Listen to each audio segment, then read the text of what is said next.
Hello అండి. Welcome to నవలా హృదయం.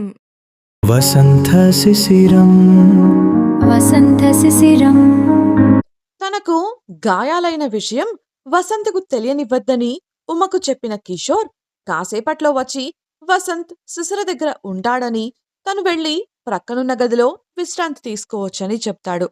ఆమె సమాధానం ఇచ్చేలోపే కిషోర్ ఆ గది నుండి వెళ్ళిపోవడంతో విసుక్కుంటూ ఏ ముఖం పెట్టుకొని ఇక్కడికి రావాలనుకుంటున్నారు? అసలు ఈ విషయం శిశిరకు లేచాక తెలిస్తే ఊరుకుంటుందా? అమ్మో, అతడ్ని ఇక్కడ ఉండనివ్వకూడదు. కానీ నేను ఆపగలనా? ఆపాలి. కానీ ఎలా?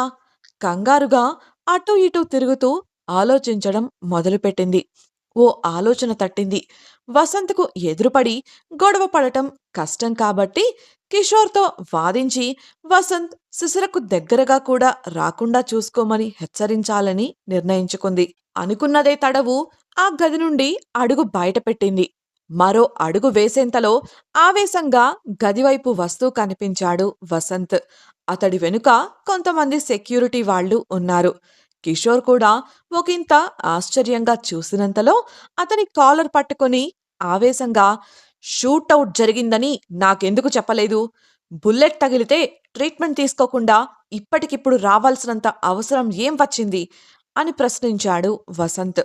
కిషోర్ వసంతకు నిజం తెలిసిపోయినందుకు విసుగ్గా ఉమవంక చూడగా తనే చెప్పినట్లు అతడు అనుకుంటున్నాడని అర్థం చేసుకుంది ఉమ. ఓయ్, నాకేం తెలీదు. నా స్నేహితురాలిని ఈ స్థితికి తీసుకువచ్చిన మనిషితో నేనెందుకు మాట్లాడతాను? అయినా నాకు తెలిసింది ఇంతకు ముందే కదా. అతను ఇక్కడికి రాందే నేనెలా చెప్తాను? ఉలిక్కి పడుతూ ఉక్రోషంగా చెప్పింది ఉమ. మరింకెలా వసంత్‌కి ఈ వార్త చేరిందా అని ఆలోచనలో పడిన కిషోర్ అయోమయంగా చూస్తుంటే అక్కడికి వచ్చిన doctor Anand, mister Vasant, leave him. ఇప్పుడే కదా కట్టువేసింది. మళ్ళీ కదలడం మంచిది కాదు అంటూ వారిని విడిపించాడు. ఇది ఆనంద్ పని అని అర్థం చేసుకున్న కిషోర్ అతని వంక గుర్రుగా చూడగా అతడు, సారీ మిస్టర్ కిషోర్, మీకు విశ్రాంతి అవసరం. మీరు ఈ స్థితిలో ఉండి కూడా ఉదయం నుండి రెస్ట్ లేకుండా తిరగడం గమనించాను. అందుకే బాస్ కదా అని మిస్టర్ వసంత్ గారికి చెప్పాను. మొహమాటంగా నవ్వుతూ చెప్పాడు. అప్పటికి కూడా వసంత్‌లో ఆవేశం తగ్గలేదు. అతడు కిషోర్‌ని కోపంగానూ, అసహనంగానూ చూస్తూ నిలబడగా, అది కాదురా అంటూ సర్ది చెప్పడానికి ముందుకు అడుగు వేశాడు కిషోర్. అంతే, మీదకు వెళ్ళినంత పని చేసిన వసంత్, నీకు పూర్తిగా దెబ్బలు తగ్గే వరకు బెడ్డు దిగావంటే కాళ్ళు విరిచేస్తాను అని కిషోర్‌కు వార్నింగ్ ఇచ్చి, తీసుకెళ్ళండి అంటూ సెక్యూరిటీకి ఆర్డర్ వేశాడు.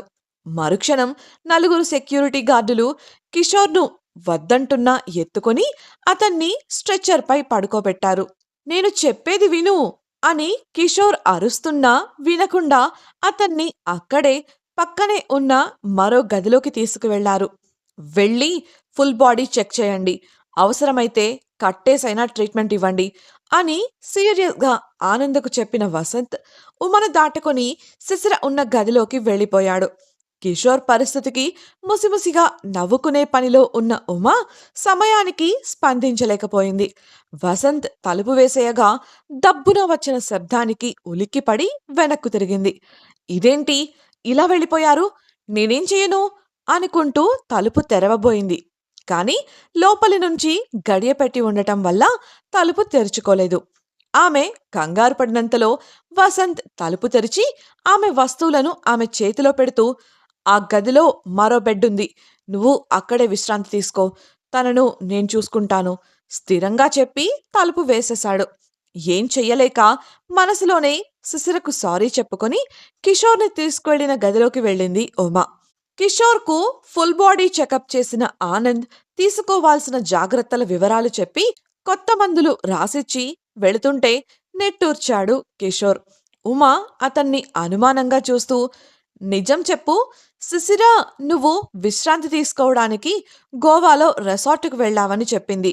కానీ నీ వాలకం చూస్తే విశ్రాంతి కోసం కాదు, ఏదో తింగరి పని చేయడానికి వెళ్ళావని అనిపిస్తోంది అని అడగగా, నీకు నేనంత తింగరుడిలా కనిపిస్తున్నానా అని తిరిగి ప్రశ్నించాడు కిషోర్. అవును అని స్థిరంగా అన్న ఆమెను పళ్ళు కొరుకుతూ చూశాడు. నీకు తగిలిన దెబ్బ యాక్సిడెంట్ వల్ల కాదు, బుల్లెట్ వల్ల తగిలిందని నాకు తెలుసు. నన్ను పిచ్చిదాన్ని చేయాలనుకుని నువ్వే తింగరుడివయ్యావు. బెడ్ సర్దుకుంటూ చెప్పింది ఉమ. ఆమెను చూస్తూ పళ్ళు కొరుక్కున్న కిషోర్ మరోవైపుకు తిరిగి దుప్పటి ముసుగేసుకున్నాడు. అలా ఆ రాత్రి కిషోర్ గదిలో ఉమా, శిశిర గదిలో వసంత్ ఉన్నారు.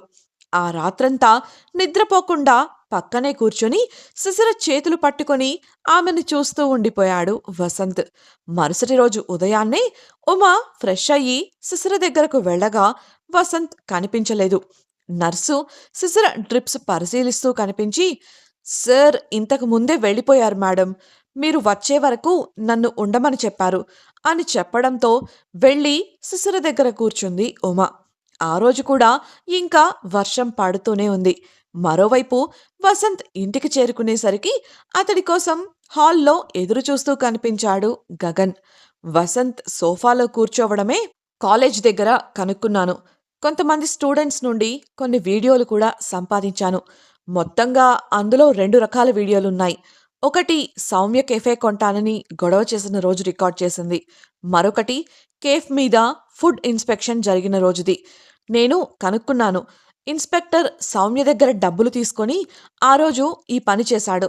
కానీ కేఫ్ సీజ్ చేయడానికి ఏ కారణాలు దొరక్క అతడు చేతులెత్తేసేసరికి ఇలా నేరుగా కేఫ్ కొని ఓనర్ స్థానంలో ఉండి శిశిరను ఇబ్బంది పెట్టాలని నిర్ణయించుకుంది సౌమ్య. కానీ శిశిర ముందే మానేస్తున్నాను అని బయటకు వెళ్ళిపోవడంతో కొంచెంలో మిస్ అయింది. కానీ కిషోర్ చెప్పింది చూస్తే శిశిర సౌమ్యకు బుద్ధి చెప్పాలని కేఫ్ ఎక్కువ రేటు పెట్టి కొనేలా రెచ్చగొట్టిందని తెలిసింది. కొత్త కేఫ్కి కూడా వెళ్ళి గొడవ చేసిందంట సౌమ్య. కాకపోతే శిశిర అక్కడున్న గణేష్ అనే వ్యక్తి గట్టిగా మాట్లాడేసరికి ఏమీ చెయ్యలేక వచ్చేసింది. సౌమ్య మనుషులను ఎంత కొట్టినా వాళ్ళు నిజం చెప్పట్లేదు. కానీ కిషోర్ వాళ్ళ దగ్గర్నుంచి తీసుకున్న ఫోన్లో నుండి డేటా తీసి చెక్ చేసినప్పుడు కొన్ని విషయాలు బయటపడ్డాయి. మొదటగా కిషోర్పై తను ఫారెన్ వెళ్లే ముందు జరిగిన దాడికి సంబంధించిన వ్యక్తులకు సౌమ్య మనుషులకు సంబంధముంది. కిషోర్ ముందు వాళ్లే ఆ విషయాన్ని పొరపాటుగా నోరు జారారు. కిషోర్పై దాడి చేసిన అదే మనుషులను నీ పుట్టినరోజు రాత్రి ఎవరో గన్నుతో షూట్ చేసి చంపేశారు. అముదగారు అది తన మనుషులే అని చెప్పారు.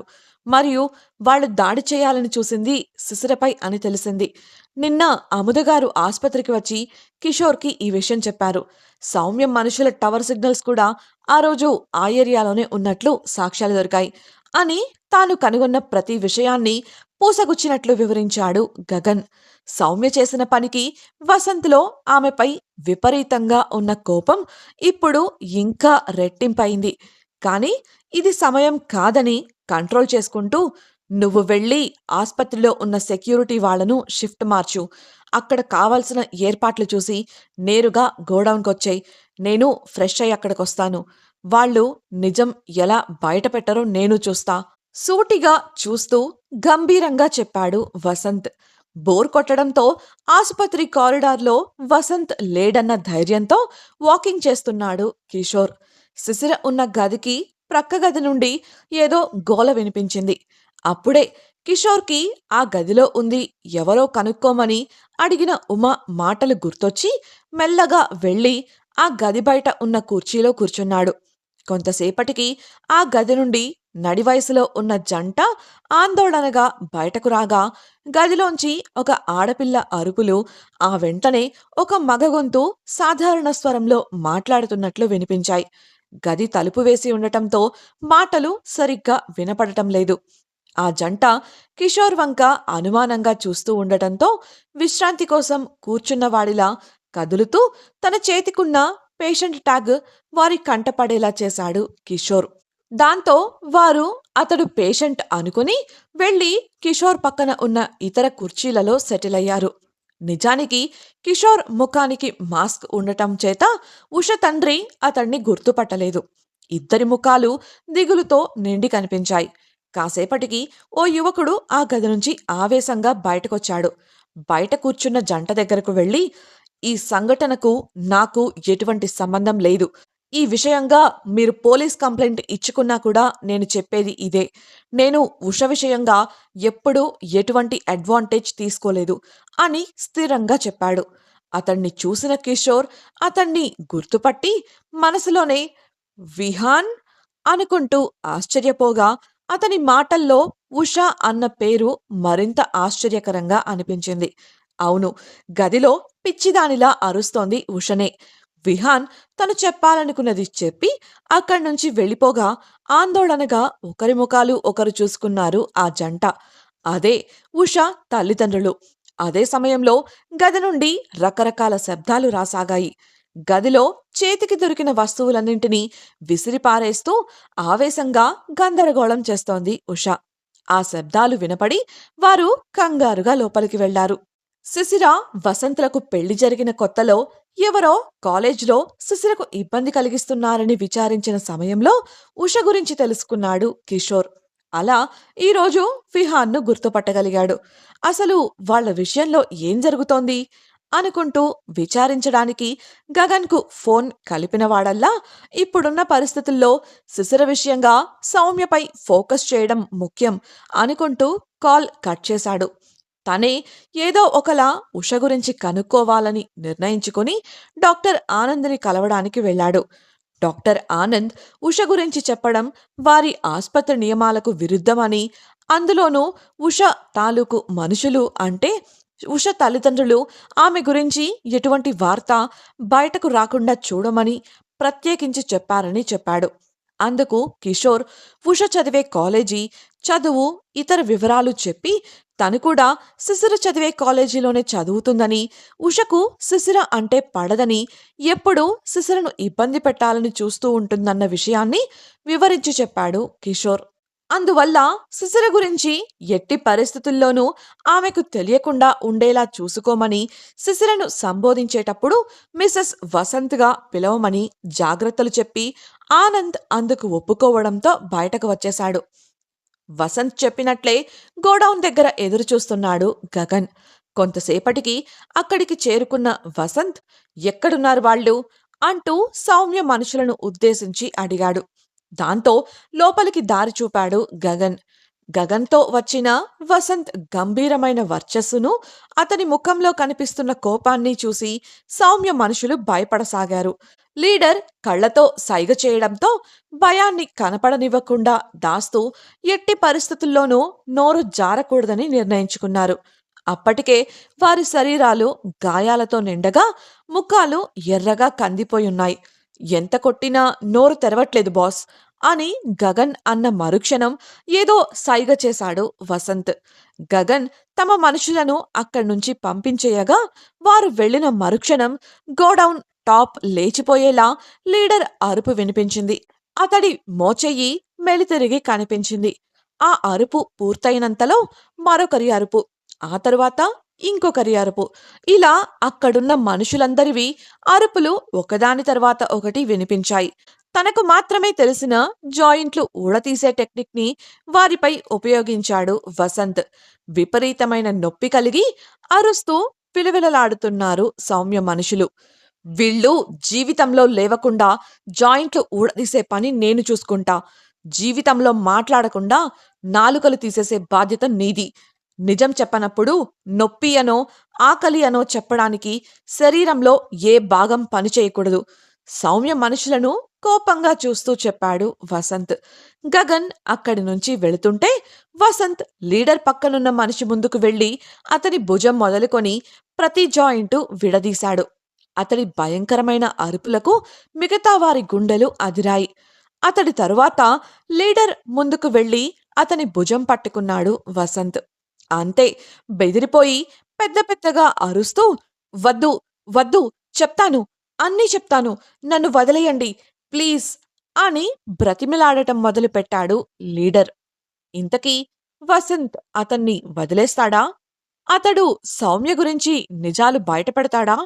రాజేంద్రవర్మ సౌమ్య విషయంలో కాపాడటానికి ముందుకొస్తాడా? అతడు వసంత్కు చెప్పిన నిజం ఏంటి? తన మనుషులు వసంత్ చెరలో ఉన్నట్లు సౌమ్య తెలుసుకుంటుందా? తెలిస్తే ఏం జరుగుతుంది? పక్క గదిలో ఉంది ఉష అనే విషయాన్ని కిషోర్ ఉమకు చెప్తాడా? తెలిస్తే ఉమ ఏం చేస్తుంది? తెలుసుకోవాలనుకుంటున్నారా? అయితే ఛానల్‌ను సబ్స్క్రైబ్ చేసి 'వసంత శిశిరం' నెక్స్ట్ పార్ట్ వినేయండి. అలాగే మీకు ఈ వీడియో నచ్చినట్లయితే లైక్ చేసి మీ సన్నిహితులకు షేర్ చేయండి. మీ అభిప్రాయాలను మాతో పంచుకోవడం కోసం కామెంట్ సెక్షన్‌లో తెలియజేయగలరు. ఇట్లు మీ 'నవలా హృదయం' team. Thank you for listening.